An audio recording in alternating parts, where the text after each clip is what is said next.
Hey, Hey, welcome to Sweet Tea. hey, welcome to Sweet Tea. All right, it's good to see you today. Hope you're all having a good day. How are you Yeah, doing? I'm doing good. That's good. That's good. You know, we've been busy month. It's the Yes. last day of October, Yep.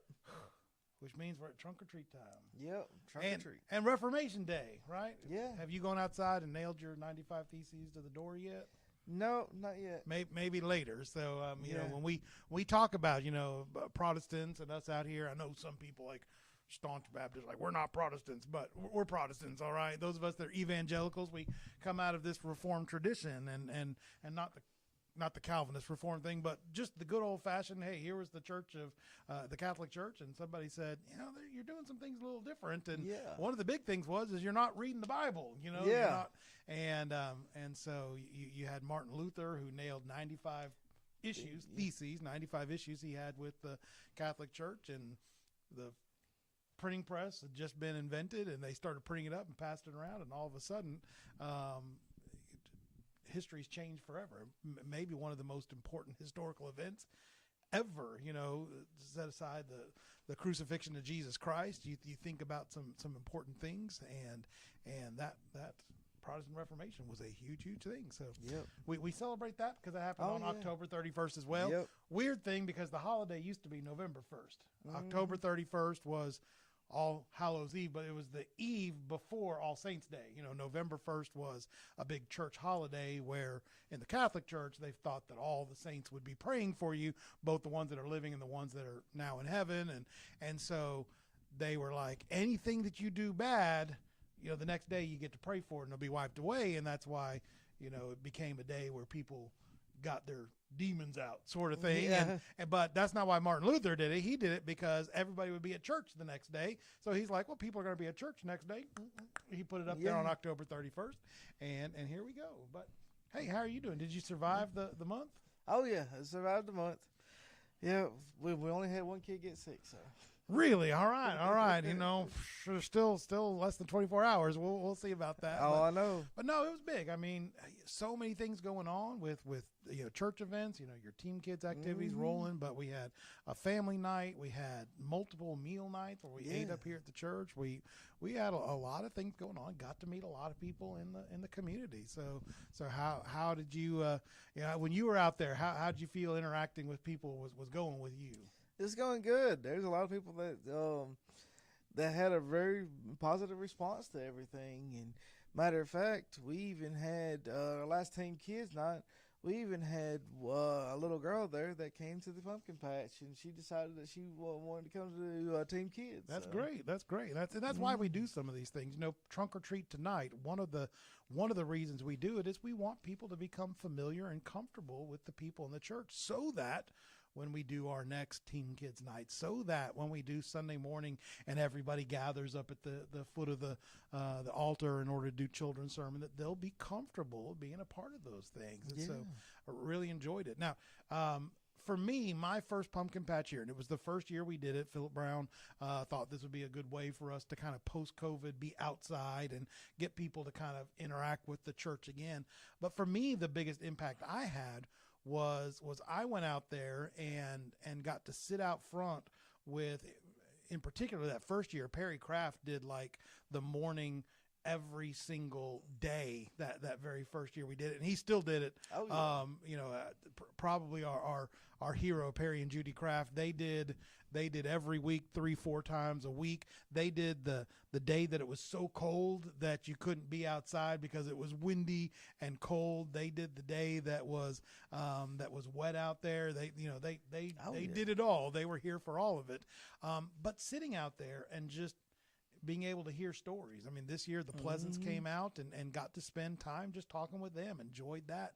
And so many people in the church. Just wondering, did you get a chance to learn a little bit about Louisville? Learn a little bit about the church? Did spend a good bit of time with Mr. Perry out there. I spent some time with Mr. Tony out there, and he made an observation that our sign is spelled wrong. And What? Oh, our pumpkins. These these people don't know how to spell. They want to abbreviate. They don't think pumpkin should have 2 P's in it. So pumpkin bread, pumpkin spice, and yeah. We're gonna have to work on this. In fact, I started making a note that I'm kind of from Texas, Oklahoma area. You're from Mississippi. Leslie is from Georgia.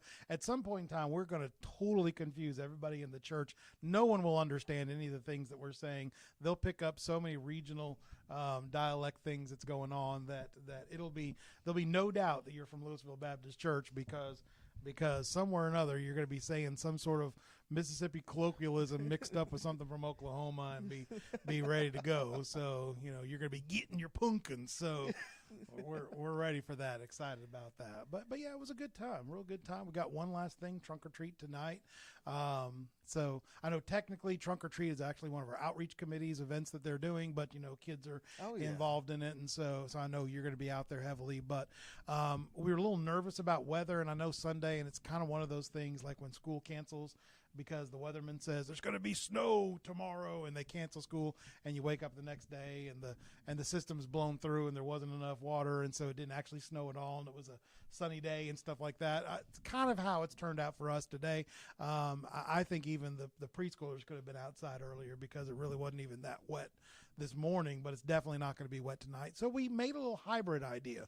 What we're going to do, we're going to ask all the people that are coming to trunk or treat, park out here in the south parking lot, which if you don't know the way the studio is pointing, we're literally sitting over the entryway of the preschool entryway downstairs, and so the overhang is right there behind us, past the bookshelf there behind us, and so we're asking people that come to park out there, and then lining the side of the church here on this side of the way, and then going down that back way if you were to go to the fellowship hall. We're going to ask people to pull their cars up, those of you that are doing trunks, to pull your bumper up to the building so that your trunks are facing out. And I think if we do that, and once again, we want those of you that are good at parallel parking or let somebody else do your car, I think we could probably get about 6 cars over here and maybe 2 or 3 cars on this side over here. The trucks, we need to be out on this side because it gets narrow out here. Mm-hmm. And so we can have about 5 to 8 vehicles outside, and the kids are going to start at the vehicles here, and they're going to go around that back area. If you haven't been out there yet, you can see the field out there. So yeah, all right, that's nice. You're brand new. Nice. Tell us about the field. Oh, it's real nice. It's got a lot of nice grass growing. The grass is growing. The grass is growing. I mean, like it looks like more grass now than whatever they put, the straw they put on it. You can see it's green. Yeah, and it's actually good grass. It's not Johnson grass. Not Johnson grass. All right. And Rachel's pointing out you can see the description of how the thing's going to work on Facebook. So go check out the Facebook event and you can see it. So you're going to come down, and then you're going to come in those big glass double doors. I know a lot of you don't use those big glass double doors down there. Some of you do because it's right next to the elevator, but the kids will then go in those double doors. We've already got one table set up in there. Yvonne, thanks for coming last night. But if you want to come up early, come and set up a table there. If you want to be a part of Trunk or Treat, but you're like, I don't have any creative things going on, let us know, and we'll set up a table for you. All right, we'll take some of the stuff that we have from Old Vacation Bible Schools and things like that. Mm-hmm. We'll set up a table for you, and you can sit at it. I'm thinking right now we've got a lot of sports equipment downstairs. So if you want to do a sports table, call it to Leslie and say, Leslie, have Pastor set me up a sports table. We got a lot of beach inflatable things. So if you want to wear a Hawaiian shirt, which that's all you need for your costume, just put on a Hawaiian shirt over whatever it is that you're wearing, and we can blow up some of those inflatables and stick them out there on a table.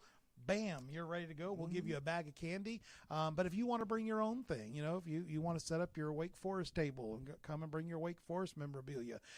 If we want to set up your old time scholar, all right, we'll pull some books off of the shelf up here. You'll be ready to go. If you want to be a chess champion, I got my chess boards over here. We can, you can bring any of those things and you can set them up in the hall out there and be ready to go, and the kids will come through. You can hand out candy for them. So we've got places both for those of you that want to be inside and maybe those of you that don't have trunk ideas. We can get you set up, or you can be outside with us. So. Yeah. If nothing else, you can, Kate's not going to be able to be here tonight because I got a little sick girl. we can use you can use our idea, and I can print you out a Where's Waldo. We can use a Lovey's to hide him. So All right, looks good. my son's got a bunch of them, and so we're going to do that. That's good. That's good. Yeah. So a lot of great ideas. We even have like the cornholes and things like that. So sometimes, just a little interactive thing like that. We got one of those little pitch the bean bag through the open mouths of it's downstairs.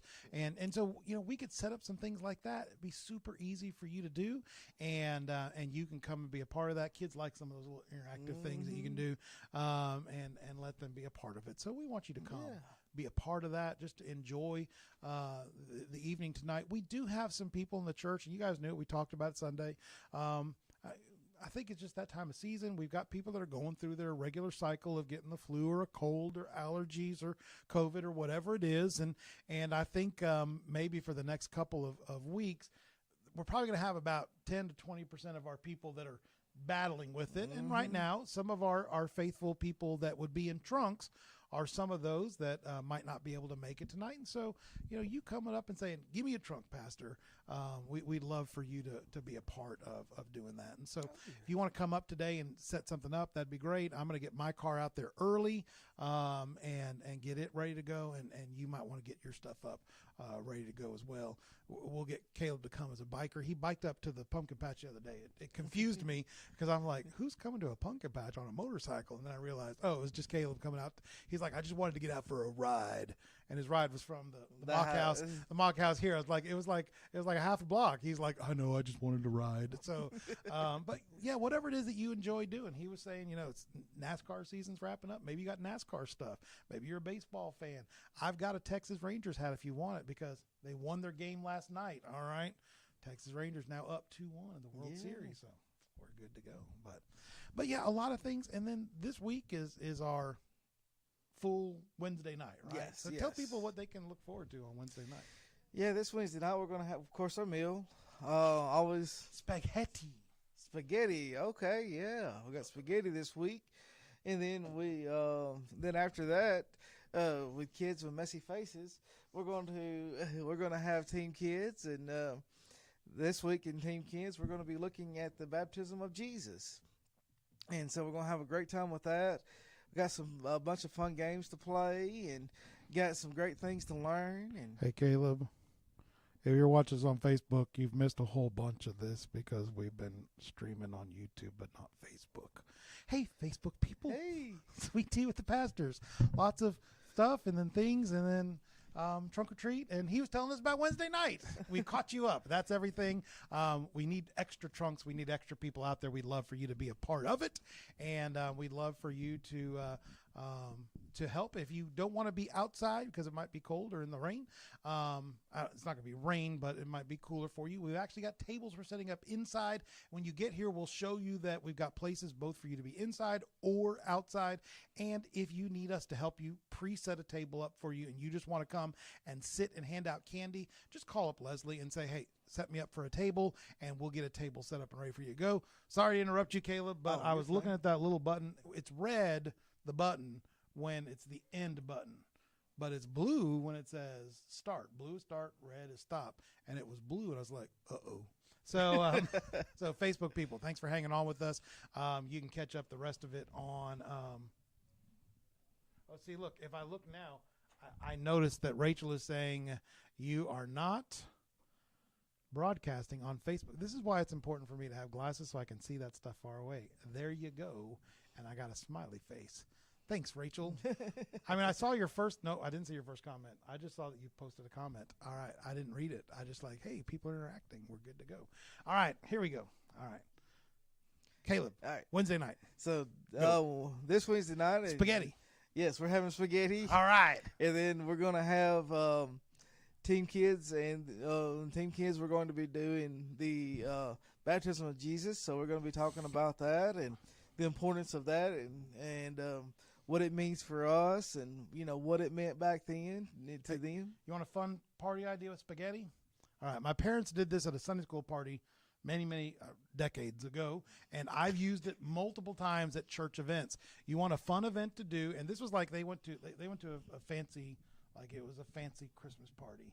But when they got there, they were eating spaghetti and they had like Jello salad, but they weren't given any silverware, no silverware. All you were given was plastic gloves, the little serving gloves. And so you had to eat the spaghetti and the Jello with your hands. It was eat it with your hands day, and it is a hoot. You want to have a, and they were like, it was one of those things, you know, you dress up fancy and then something out of the ordinary happens, and so you get a smile out of it. And we've used it for several different youth events that we've done where the kids eat with their gloves. And I had one football player, and he's like, oh, I only eat with silverware. I'm like, you're a football player, you eat dirt every week. But he would not eat. But it's a hoot sometimes. Try it with your kids. Mm-hmm. Make sure they wear their finest white clothes, and then Oh yeah, yeah. So, don't send your kids in white clothes tomorrow. Spaghetti. Yeah. No white clothes tomorrow. All right, I interrupted you again. No, that's fine. We're gonna see who gets the messiest face though. My kids like to play, like they would mirror you when they were little kids. And so when we'd eat spaghetti and Kim wasn't looking, I'd put my hands on my head, and then the kids would put their hands on their heads. And then she'd look at the kids. She's like, oh, you got spaghetti in your hair. And I'm like, well, that happened. It was weird. With Tate, we didn't have a dog when we had an outside dog. We weren't allowed to keep the dog inside, so when we had Tate. And we always thought that Tate was the dirtiest kid. And like, he's so dirty compared to the other kids. And we realized it wasn't that. It's like the dogs are the best thing to have when you got a kid, because it cleans up all the stuff around the high chair. It, you know, if there's spaghetti on the face, the dog will just take care of it all. I mean, you know, of all the problems that a dog might get you, just having a dog to act like a Roomba around a little kid is amazing. And then eventually they learn, if it's a food they don't like, you'll see them intentionally feeding the dog, and so the dog gets fat. But we were so confused why Tate was our messiest kid until we realized with Cambry, when we had a dog, we had Cambry, we're like, oh, the dog is eating all that stuff. Maybe all of our kids were messy. We just had a dog to clean up. So. All right. Sounds good. Sorry, interrupting. Oh, that's fine. We do have, the beginning of that day is also, 4:00, we have our Learn the Bible series. 6:30, while Team Kids is going on, we have our squad goals going on. Now, this is what I'm trying to encourage some of you to do, and I know some of you are. If you're one of our adults that are out there that can come to our 4:00 Bible study, come to the 4:00 Bible study. Be a part of that. And then you can, when the meal's over, help clean up the meal, help do that, and then go help Caleb with the kids department. So you've gotten your Bible study, you've gotten your meal and your service in, and then you're helping out with a ministry going on in the church, and you're able to use all of that as kind of make that your ministry night, where you're going to set aside, hey, these are the 3-4 hours that I'm going to dedicate to doing some ministry this night. And so you've got the 2 hours on Sunday morning and the 4 hours then, and really I think 4 hours, 3.5 hours. And so it's not a ton of time that we're asking you to dedicate to things going on at the church, and you get a meal in the middle of it. Yeah. I'm gonna put you on the spot. What are you guys studying in squad goals tomorrow night?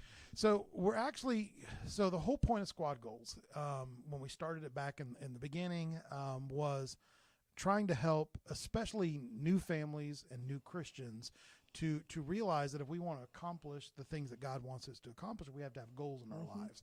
And squad goals became one of those internet things, if you're not on the internet, like an Instagram thing, that when your group, whatever it was, if it was your coworkers, if it was a group of kids at school together, if you were on a football team and you all did something together, like you went to, you went to Chick-fil-A and you all got waffle fries. You could be like, eating waffle fries, #squad goals, and that would be, it was just kind of a little meme of when you and your crew did something together. And so we talked about, each of us have crews in our own way. Our most intimate crew is our husband and wife together, your spouses. Very intimate still is your family. So, your mom and dad and the kids, your work, your church, honestly, your relationship with God. These are squads that you're a part of, and each of them should have some sort of goal, some sort of thing you aspire to do. And so we did the weekend Squad Goals retreat in February, and that group has been asking, hey, let's start doing a weekly or a bi-weekly study about this. And so we needed a place to start, and so we've started in the book of Ecclesiastes. And I know a lot of them looked at me like, Ecclesiastes, seriously? Like, well, the book of Ecclesiastes is a book about trying to figure out the meaning of life. And if you could figure out the meaning of life, well, that's what a goal is, right? Yeah. I mean, in your marriage, if you and your partner have an idea of this is what our life means, this is what our marriage life means, this is the meaning of life, well, that's a goal for your squad. And so we're working our way through it. And if you've ever read Ecclesiastes, I think most people always remember the line, vanity, vanity, all is vanity, from the old King James, but basically meaning everything is meaningless. You might get the false impression that all the book of Ecclesiastes does is tell you about all the worthless things in life. But what it does is it tries to help you prioritize things. Hey, is fame going to make your goals solid? No, that's meaningless. Is are possessions going to provide value to your life? No, ultimately you can lose possessions. They might burn, they'll eventually break or fade away. Is your work life and your work ethic going to give meaning to your life? Book of Ecclesiastes says yes, that will, that you know, you being able to work so that you can provide for your family, and you can, and this is one of those phrases that we don't know always where it comes from, but where you can eat, drink, and be merry is actually a godly virtue, you know, not to be in excess, not to glutton, you know, not to get drunk, not to, overindulge, but to be able to work a solid day, come home, eat, have what you need to drink, be in a shelter, and be able to find joy in your family. That's a Christian value. We did that a couple weeks ago. Last week we did the famous 60s songs, Turn, Turn, Turn, which as I was researching that, one of the things I like, there was somebody that was posting on one of the blogs where I was researching some of that, and they were like, wow, they did such a good job writing those lyrics. And nobody commented in the back and said, those lyrics are literally quoted directly out of scriptures. Yes. If you want to congratulate the person, I mean, Solomon should have gotten writing credit for that song, because they're quoting out of the book of Ecclesiastes for that. And so that's what we're working on right now, is going through these, through the things in the Bible that it says, hey, I mean, do we want money? Do we want possessions? Those are all, they're meaningless as far as giving your life value. Are they meaningful as far as being a part of a complete life? Yes. Yeah. You want to have those other things. And that's what we're going through. We're trying to find that balance. What makes value in your family, especially when you deal with kids today.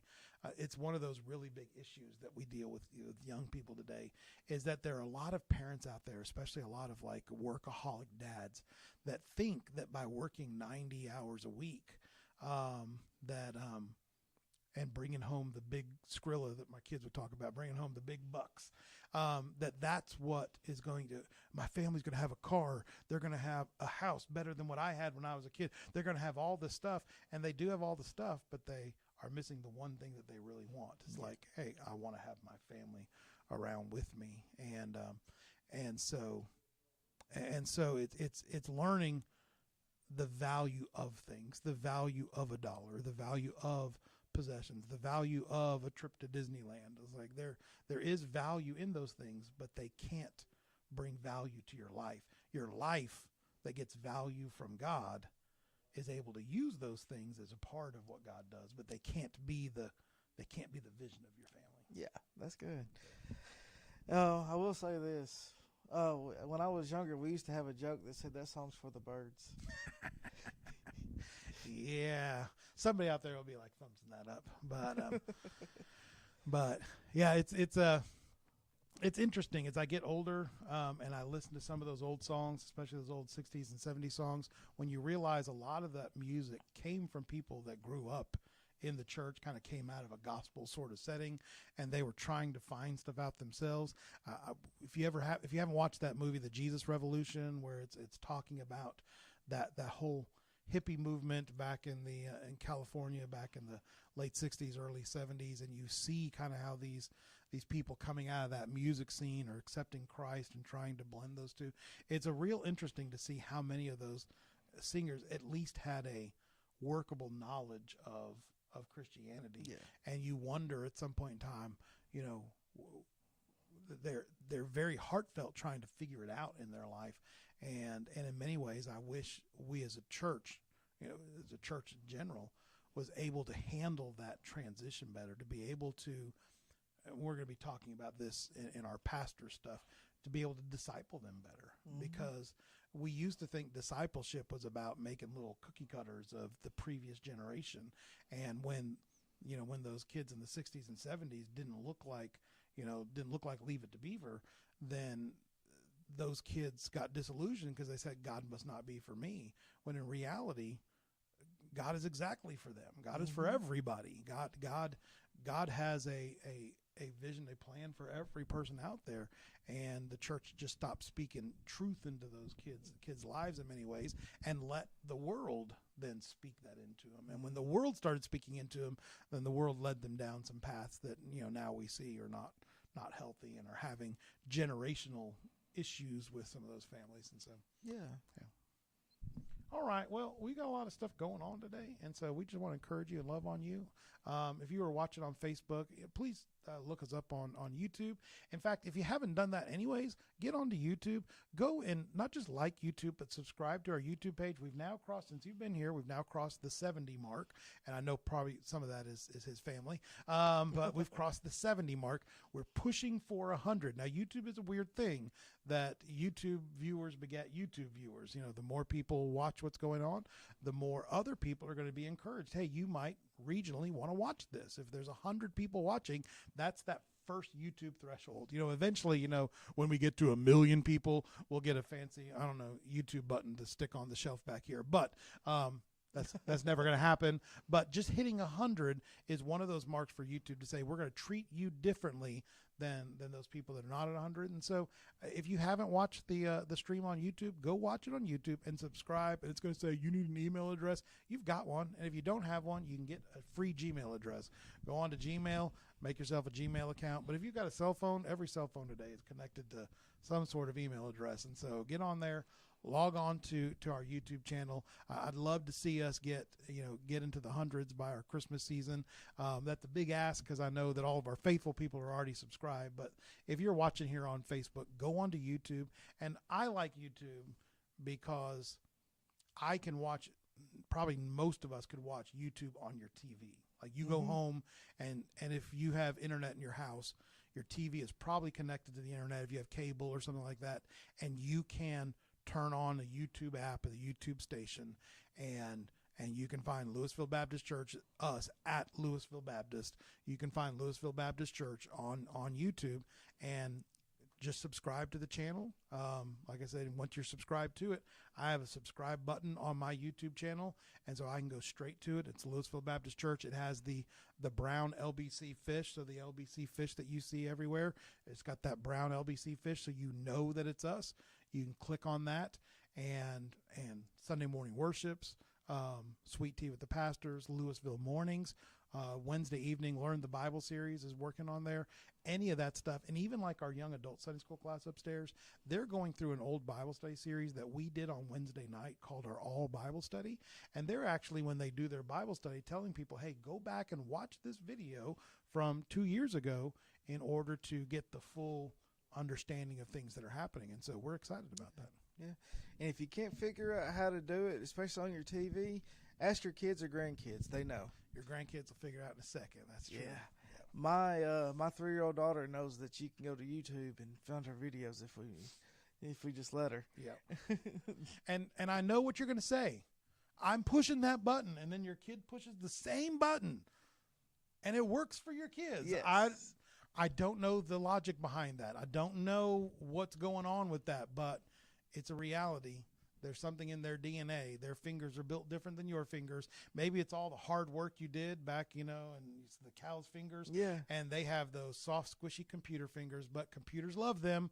So let the computers talk to your kids and they'll take care of it. Yeah. I mean, because my kids, My kids knew the difference between the remote that we had. We had identical remotes because we had kind of moved around and had like the little Dish Network or whatever. We had identical remotes. One had batteries in it, one didn't. And my kids knew the difference without touching, without anything else.